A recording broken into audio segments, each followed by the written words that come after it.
Juan, do seu livro, e eu cito, vivemos uma época em que as pessoas decentes andam perplexas e os canalhas engrandecidos. Isso quer dizer o quê? Porque hemos convertido el mundo en un supermercado.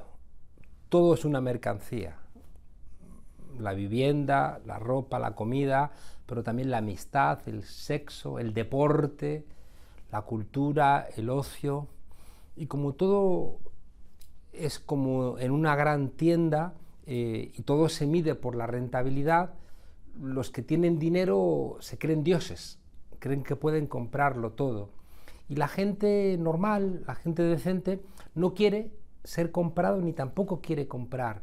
Y en esa pelea andamos perplejos, mientras que los demás se creen nuevos dioses y nos han transmitido el miedo, porque si ya nadie quiere comprarte, si no estás en ningún mercado, porque no eres atractivo, porque no estás delgado, porque eres pobre, porque no has estudiado chino mandarín por la noche en internet a las 5 de la madrugada, ya no eres interesante y eres un loser, eres un perdedor, mientras que los demás pueden exhibir su lujo, su riqueza, porque somos simples piezas en su gran juego. Portugal e Espanha são dois países que já viveram ditaduras formais. Esta nova forma de gerirmos a política por vetores puramente económicos não acaba por ser outra forma de ditadura?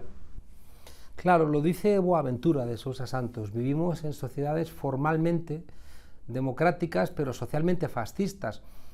Pero además no las vemos, porque el fascismo venía con camisas pardas y con correajes, y ahora vienen con trajes y con corbata, pero el efecto es el mismo, no hace falta arrancar la barrera en la aduana, en la frontera con Grecia, puedes mandar a los hombres de gris de la troika y devastan el país, ¿no? Lo empobrecen, lo someten, acortan la esperanza de vida, expulsan fuera del país a mucha gente y sin necesidad de pegar un solo tiro. Yo creo que tenemos que ponerle rostro a este nuevo fascismo y no debemos equivocarnos, ¿no? Es fascista, insisto, no porque ejerza la violencia de una manera clara, sino que es fascista porque nos excluye, porque nos impide tener acceso a la salud, a la educación, nos echan de la vivienda, alargan la jornada laboral, alargan la edad de jubilación, y nos precarizan en el empleo. Al final, 100 años de trabajo de las luchas obreras están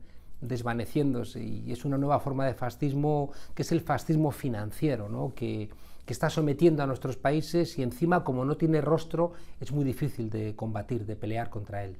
Juan, nós estivemos a assistir, neste caso na Grécia, o governo do Syriza a apresentar um programa eleitoral em que garantia que não iria ceder a mais medidas de cortes penalizadores do eleitorado grego, acabou por se ajoelhar de alguma forma. Concorda com essa leitura?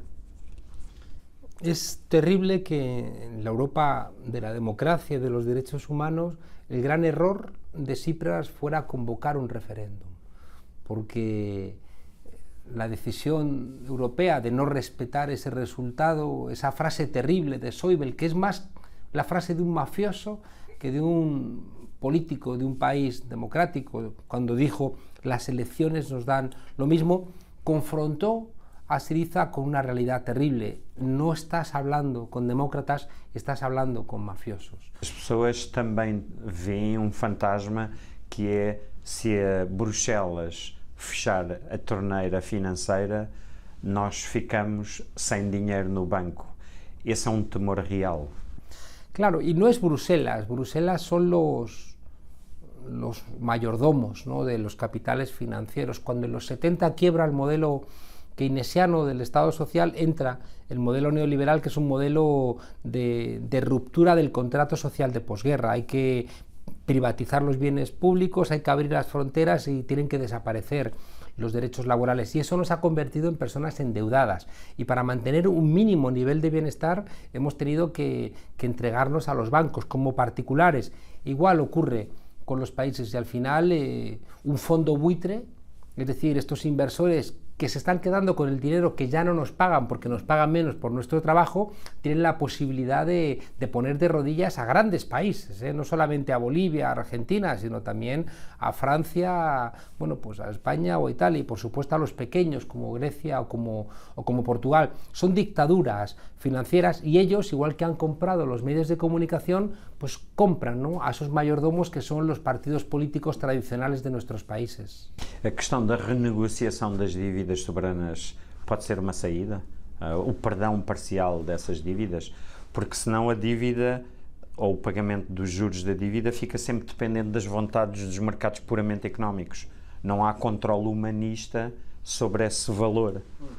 Todos los economistas asumen que la deuda no es pagable, ¿no? Es decir, que las deudas han adquirido un volumen que no son asumibles por los países y que nos endeuda, y buena parte de nuestro crecimiento va a pagar los intereses, ¿no? Y por tanto se quiebra lo que ha sido el proceso europeo que permitía un ascenso social, ¿no? Y en el momento en que se quiebra el ascenso social, Europa vuelve a una situación de desigualdades que en los años 30 desembocó en guerras. Yo estoy convencido de que el modelo neoliberal es un modelo que ya ha comenzado la Tercera Guerra Mundial. Pero la crisis de los refugiados es una expresión de esa Tercera Guerra Mundial. ¿Por qué no hay refugiados de Israel, ni hay refugiados de Arabia Saudí, ni hay refugiados de Qatar? Porque allí no se bombardea, ¿no? Es decir, hay refugiados de sitios donde Europa está colaborando a bombardear. Ainda citando do seu livro, refere a certa altura que sem a política seríamos uma ave que migra sozinha, sem a referência das outras aves. Qual é o perigo disso? Estamos en un mundo muy confuso, donde lo que yo llamo los marcadores de certeza que servían antes ya no sirven. La familia, la religión, las ideologías, los partidos políticos, el propio Estado-nación, todo, como dice Bauman, se hace líquido, ¿no? Ya nada es para siempre, ¿no? Ni los hijos son ya para siempre, porque pueden tener otros padres, ¿no? Entonces, en esa confusión, en esa perplejidad, parece que los que ofrecen soluciones fáciles se pueden convertir en los nuevos duces, en los nuevos los nuevos conductores, ¿no?, de nuestras realidades. Y hay una propuesta, y es que nos convirtamos todos en empresarios de nosotros mismos, es decir, que vivamos la vida como si fuéramos empresarios, donde invertimos en nosotros mismos en lucha todos contra todos, porque las empresas tienen que competir. Y al final perdemos de vista a los demás, y por eso en las sociedades más prósperas son las sociedades donde más antidepresivos consumen, donde más ansiolíticos, drogas de todo tipo, porque somos animales sociales y estamos construyendo una sociedad de lucha de todos contra todos que nos hace profundamente infelices. Pensar em termos individuais é a forma mais suicida de fazer política. Essa é também outra citação que eu respigo do seu livro. Isto quer dizer exatamente o quê? Claro, porque nos necesitamos unos a otros, ¿no? Somos animales sociales, hemos llegado hasta aquí cooperando. Hubo un momento donde los homínidos eran 125.000, y si no hubieran sido capaces de cooperar entre sí, hubiera venido otro depredador más eficaz y hubiéramos desaparecido como seres humanos. Prácticamente todo, ¿no?, en el ser humano tiene que ver con los demás. Tenemos la parte blanca del ojo, la esclerótica, más grande de la naturaleza, porque solamente con la mirada nos comunicamos, ¿no? Los niños aprenden a través de la simple mirada, nos sincronizamos, aprendemos a hablar para poder de alguna manera construir un trabajo colectivo, y nos están invitando a eso que hemos construido durante cientos de miles, durante millones de años. Están queriendo que lo olvidemos. Los chimpancés tienen estructuras muy fuertes de solidaridad y nosotros las tenemos que olvidar. Un chimpancé activa una palanca y obtiene un plátano, pero en la jaula de al lado le da una descarga eléctrica a otro chimpancé. A la tercera vez no la aplica. Y vivimos en sociedades donde se aplica la palanca y mandan al basurero de la historia a países enteros como Grecia o a continentes enteros como África. Lo que significa es que el sistema está por debajo de los chimpancés, y eso es una locura. Nós vivemos nos dias de hoje numa abordagem puramente economicista das realidades e da forma de fazer política. Eu cito outra vez do seu livro, numa visão puramente estatística, as maiorias seriam o combustível dos fogões das minorias. Isto é mais do que uma abordagem puramente alegórica, não é? Claro, porque en esta estructura neoliberal, en este mundo de todos contra todos, hay un 1% que se está quedando con las riquezas del 99%, y eso distorsiona toda la sociedad, ¿no? Esa gente ya no sabe qué hacer con el dinero y lo invierte especulativamente. Por eso tenemos tantas burbujas, porque no saben qué hacer con el dinero. Tienen el dinero de todos nosotros y al final las meten en las empresas.com, las meten en la vivienda, las meten en el arte, invierten en otros países, ya no saben qué comprar y eso distorsiona la economía. Y al final lo que nos ofrecen es el sueño de poder ser como ese 1%, pero es mentira, ¿no? El 99% no puede tener lo que tiene ese 1% que tiene lo de todos. Hay que entender que esa minoría está acabando con la posibilidad de bienestar de la mayoría y que por tanto esa minoría son los enemigos de la democracia. Este quase divórcio nós assistimos na Europa a uma abstenção cada vez maior, há menos gente a votar. Eu encontrei este conceito numa possível explicação no seu livro. A democracia baseia-se na convicção de que na gente comum há possibilidades fora de comum, do seu livro também. As pessoas estão a perder essa utopia. Estamos en una pelea, en una tensión. En este momento estamos hablando en las elecciones que tiene ahora Portugal, en las elecciones que tenemos en unos meses en España, en las elecciones en Grecia, justo en este momento en el debate con los refugiados, estamos discutiendo qué tipo de Europa queremos y podemos caer en una latinoamericanización de Europa y regresar a los años 50, a los años 60, incluso al siglo pasado, ¿no?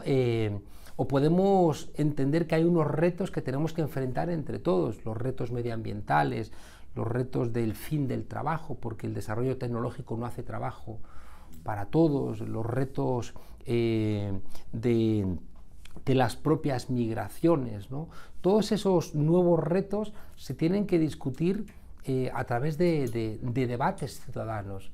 Necesita Europa tener realmente un debate constituyente, ¿no? donde debatamos entre todos cómo queremos convivir, qué relaciones queremos tener con nosotros, a qué edad queremos jubilarnos, qué relación queremos tener con otros países, cómo entendemos la democracia. Pero para eso hay que confiar en la gente. No hace falta que haya una vanguardia que nos diga cómo son las cosas y por eso la gente no confía en los partidos políticos, porque los partidos políticos están muy alejados, ¿no? Hay que bajar a una discusión de base y los partidos políticos, y aquí en Portugal debieran hacerlo, debieran convocar a procesos constituyentes. Yo no entiendo por qué en estas elecciones en Portugal no aparece esa idea como un elemento central, porque Portugal, si quiere tener un espacio en Europa, tiene que repensar qué relación quiere con Europa, y eso no basta con la Constitución existente, porque hay que repensar cosas que son novedosas. En cambio, los partidos políticos no se atreven a proponer estos cambios porque a lo mejor pierden votos, porque está funcionando una lógica de delegar la política, ¿no? Igual que compramos en las tiendas, compramos en la política, y yo creo que hay que confiar en el recurso menos utilizado, que es la gente. O Juan é dos membros fundadores do Podemos e é dos seus ideólogos. Nas próximas eleições em Espanha, o que é que este partido irá trazer para a mesa eleitoral? Podemos nace de un movimiento ciudadano, que es el movimiento de los indignados, ¿no? Que tuvo también aquí, ¿no? Sus expresiones. Recuerdo que se elige la Troika, ¿no? Y otros procesos, pero la diferencia está en que esos procesos, que eran procesos de confrontación, que no eran respuestas, sino que eran preguntas al sistema, luego hay que convertirlos en la posibilidad de articular respuestas, ¿no? Y es lo que hizo Podemos, ¿no? De esa gran discusión que fue el movimiento de los indignados, se extrajo la posibilidad de construir un partido diferente, un partido que tuviera un vector representativo, electoral, mediático, pero también un vector participativo, deliberativo, horizontal de discusión, ¿no? Y siempre manteniendo ese equilibrio entre los dos polos, con un proceso constituyente que proponemos a la ciudadanía. La ciudadanía tiene que asumir ideas como, ya digo, el decrecimiento, tiene que asumir ideas como confrontar la lucha contra los poderes financieros, tenemos que repartir el empleo, tenemos que pensar en términos de una renta básica, ya no podemos ser ciudadanos trabajando porque no hay trabajo para todos, hay que hacer una renta básica y eso implica al mismo tiempo una nueva concepción de los impuestos.